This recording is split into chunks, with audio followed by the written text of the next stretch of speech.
HJ news की report. ज़्यादा जानकारी के लिए इस चैनल को सब्सक्राइब कर लीजिए। नमस्कार, आप सबका स्वागत है। 70 और 80 के दशक में ऐसी कई हीरोइनें रहीं जो शुरुआत में तो सितारे की तरह चमकी लेकिन जल्द ही गायब भी होगी।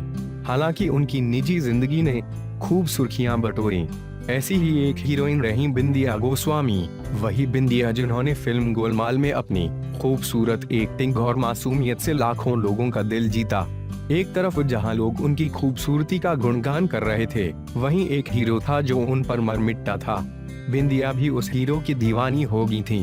ये हीरो थे विनोद मेहरा।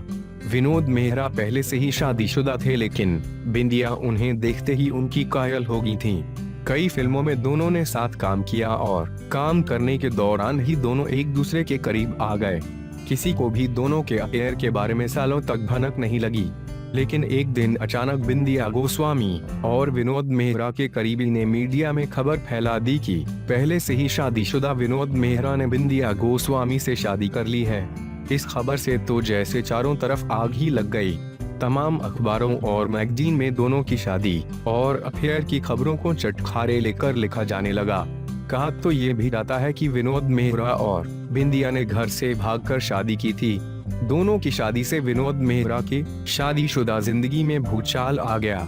मेहरा की पत्नी मीना ब्रोका के भाइयों ने मेहरा और बिंदिया गोस्वामी को धमकी दी कि अगर दोनों जल्द ही अलग नहीं हुए तो उसका अंजाम बहुत बुरा होगा।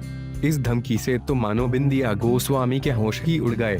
स्थिति और बिगड़ गई और फिर वो वक्त भी आ गया जब बिंदिया गोस्वामी अपने परिवार और विनोद मेहरा के परिवार की नजरों से बचने के लिए एक होटल से दूसरे होटल छिपती डोल रही थीं। जब स्थिति हद से बाहर हो गई तो एक दिन अचानक ही बिंदिया गोस्वामी फिल्म मेकर जेपी दत्ता के साथ भाग गईं। बिंदिया गोस्वामी के इस कदम ने विनोद मेहरा को गहरा धक्का पहुंचाया। उनकी आंखों के सामने ठीक वही स्थिति आ गई जैसी उनकी वजह से उनकी पत्नी मीना के सामने आई थी। बिंदिया के लिए विनोद मेहरा अपनी पत्नी मीना को छोड़कर घर से चले गए और वही बिंदिया किसी और के लिए विनोद मेहरा को छोड़कर चली गई।